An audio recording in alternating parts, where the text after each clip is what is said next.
10:30 மணியை தொடப்போகிறது. அந்த பிரச்சாரம் நடக்கக்கூடிய இடத்திற்கு விஜய் வந்து விட்டாரா? எவ்வளவு நேரம் அவர் பேசுவார்? என்னென்ன விஷயங்கள் பற்றி பேச வாய்ப்பு இருக்கு? நேரம் செல்ல செல்ல இங்கே தொண்டர்களுடைய கூட்டம் என்பது அதிகரித்திருக்கக்கூடிய காட்சிகளை தான் பார்க்க முடிகிறது.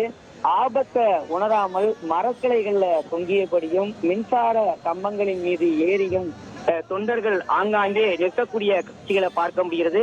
எப்படியாவது விஜயை அருகாமையில பார்த்து விட வேண்டும் என்பதற்காக இங்கே ஏராளமான தொண்டர்கள் ஆபத்தான முறையில இது போன்ற சூழல்கள்ல மரக்கிளைகள்ல அமரக்கூடிய காட்சிகளை நம்ம நேரடியா பார்த்து வருகிறோம்.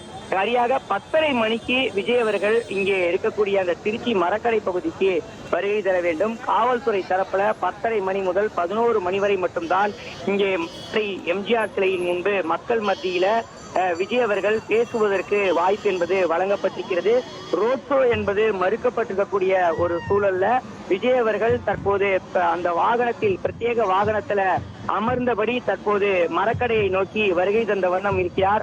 ஆனால் தொடர்ந்து விமான நிலையத்துல காத்திருந்த ஏராளமான தொண்டர்கள் ரசிகர்கள் விஜயை காண வேண்டும் என்பதற்காக விஜயுடைய வாகனத்தை பின்தொடர்ந்து வருவதன் காரணமாக இங்கே வருகை தருவதற்கு காலதாமதம் என்பது தொடர்ச்சியா ஏற்பட்டு வரக்கூடிய காட்சிகளை தான் நாம் நேரடியா பார்த்து வருகிறோம். குறிப்பாக விமான நிலையத்தில் இருந்து இந்த மரக்கடை பகுதிக்கு 9 கிலோமீட்டர் தூரம் என்பது இருக்கிறது.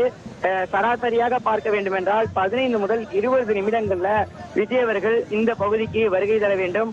ஆனால் தொண்டர்களுடைய வழிநெடுகிலும் அந்த பின்தொடர்வதன் காரணமாக விஜயுடைய வாகனமானது இன்ச்சாக நகருவதால கடும் காலதாமதம் என்பது ஏற்பட்டிருக்கிறது. 10:30 மணிக்கு இந்த மரக்கடை பகுதிக்கு விஜய் அவர்கள் வருகை தர வேண்டும். 10:30 முதல் 11 மணி வரைக்கும் தான் திருச்சி மரக்கடை பகுதியில மக்களை சந்திப்பதற்கு விஜய்க்கு அனுமதியானது வழங்கப்பட்டிருக்கிறது. அதுவும் கூட திருச்சி காவல்துறை தரப்புல 23 நிபந்தனைகளோடு தான் இந்த அனுமதி என்பது வழங்கப்பட்டிருக்கிறது. விஜயுடைய வாகனத்திற்கு முன்னும் பின்னும் தொண்டர்கள் ஊர்வலமாக வரக்கூடாது என தெரிவித்த ஒரு சூழல்ல காவல்துறையுடைய கட்டுப்பாடுகளை மீறி தொண்டர்கள் தாமாகவே வாகனங்கள்ல தன்னெழுச்சியாக வருவதன் காரணமாக கடுமையான போக்குவரத்து நெரிசல் என்பது ஏற்பட்டிருக்கிறது. அது மட்டுமல்லாம பரப்புரையின் போது வரக்கூடிய வாகனங்கள் பார்க்கிங் வசதியை தாவேகாவினரே செய்து கொள்ள வேண்டும் என காவல்துறை தெரிவித்திருந்த ஒரு சூழல்ல இங்கே மரக்கடை பகுதிக்கு வருகை தந்த இளைஞர்கள் பலர் ஆங்காங்கே தங்களுடைய இருசக்கர வாகனத்தை நிறுத்தியிருப்பதால இங்கே கடுமையான கூட்ட நெரிசல் என்பது ஏற்பட்டிருக்கிறது. இந்த மரக்கடை என்பது ஒரு பிரதானமான திருச்சியுடைய ஒரு மையப்பகுதி, பிரதானமான இடம். சத்திரம் பேருந்து நிலையத்தையும் மத்திய பேருந்து நிலையத்தையும் முக்கியமாக இணைக்கக்கூடிய ஒரு பகுதி. இந்த வழித்தடத்தில் தான் நகர பேருந்துகள் பெரும்பாலும் இயக்கப்படும். தற்போது விஜய் அவர்களுடைய வருகையின் காரணமாக நகர பேருந்துகளுடைய இயக்கம் என்பது இங்கே பாதிக்கப்பட்டிருக்கிறது.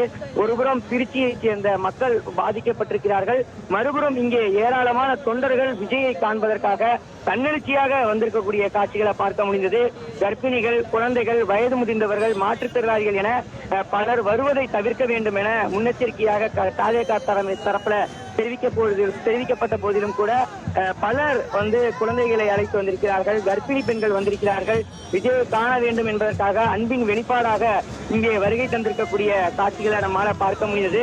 தொடர்ந்து இந்த நிகழ்ச்சி முடிவு பெற்ற பிறகாக அவர் அடுத்தபடியாக அரியலூர் பகுதிக்கும் செல்ல வேண்டிய ஒரு சூழல் இருக்கிறது. அரியலூரில் மக்கள் சந்திப்பிற்கான ஏற்பாடு என்பது செய்யப்பட்டிருக்கிறது.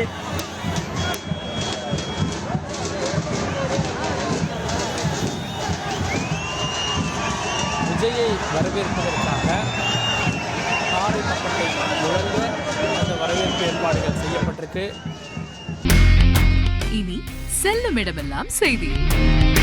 தந்தி டிவியின் வாட்ஸ்அப் சேனலை ஃபாலோ பண்ணினா செல்ல இருக்கும் இடமெல்லாம் செய்தி. இதோ QR கோட் இப்பவே ஸ்கேன் பண்ணுங்க, ஃபாலோ பண்ணுங்க.